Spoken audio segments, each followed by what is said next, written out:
En aquest pendit reprenem els anomenats anglicismes lèxics, que són les paraules interferides per l'anglès. En altres bendit, que et convidem a veure, ja hem avançat algunes coses sobre l'assignació d'un significat impropi a algunes paraules existents en la nostra llengua, que s'assemblen a altres de l'anglès, però que tenen un significat diferent. El problema ve quan importem de manera indeguda aquests significats i l'atribuïm a la nostra paraula similar. Per exemple, rang, que vol dir grau jeràrquic o estatus per similitud a l'anglès, range, quan de fet hauríem d'utilitzar interval, abast, gamma, franja, sèrie o ventall. El ritme cardíac normal presenta un interval de 60 a 100 batecs per minut i no un rang de 60 a 100 batecs. O la franja d'edat dels afectats va dels 43 als 76 anys i no el rang d'edats. En la parla espontània s'usen correctament entrenar-se i entrenament per a exercicis corporals i a vegades també psíquics, sobretot per a una pràctica referida a l'activitat física, esportiva o militar, o d'alguna tècnica específica. Fins i tot, podem dir per analogia i sense problema que aquest llibre proposa mètodes per a entrenar el cervell a concentrar-se.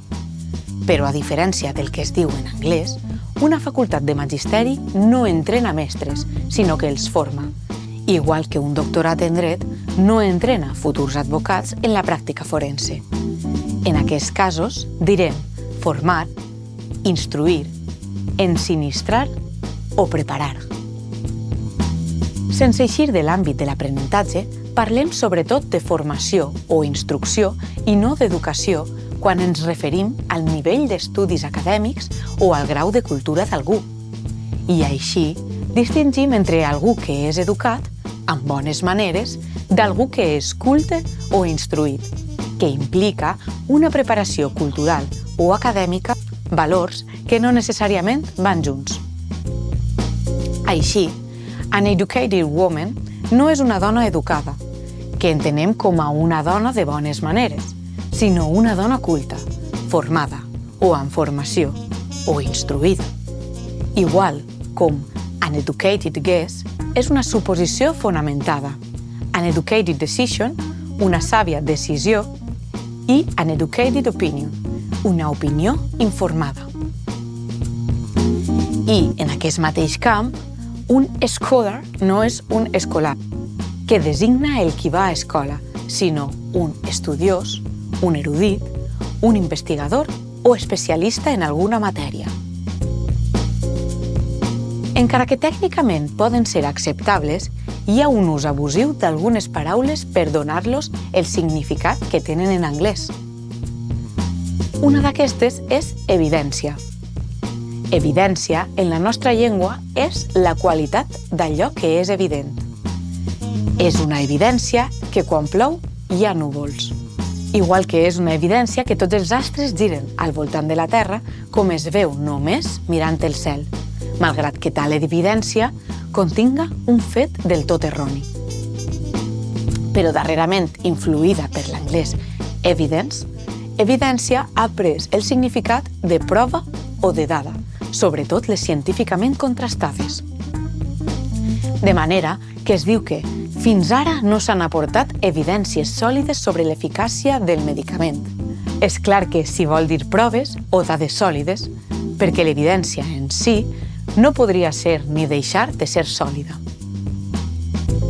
Així, encara que fa poc s'ha admès evidència o evidència científica per a la informació obtinguda de l'anàlisi sistemàtica de dades procedents de la recerca, és més genuí i natural utilitzar en aquests casos proves o dades o constància, si cal, amb els adjectius contrastades, empíriques o científiques. Hi ha proves o dades del fet que aquests humans ja dominaven el foc.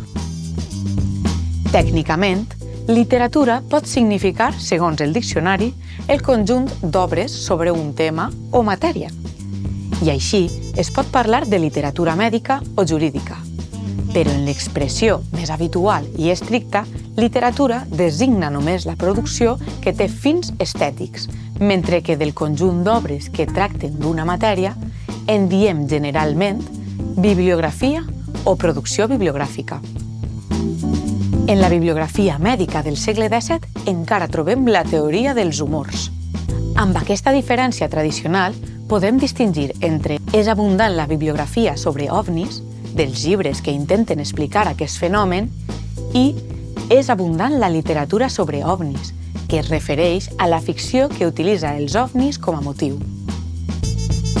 Ben dit, circumscriurem entrenar a l'exercici físic o destinat a una destresa pràctica i direm formar, instruir o preparar per a estudis acadèmics i anàlegs.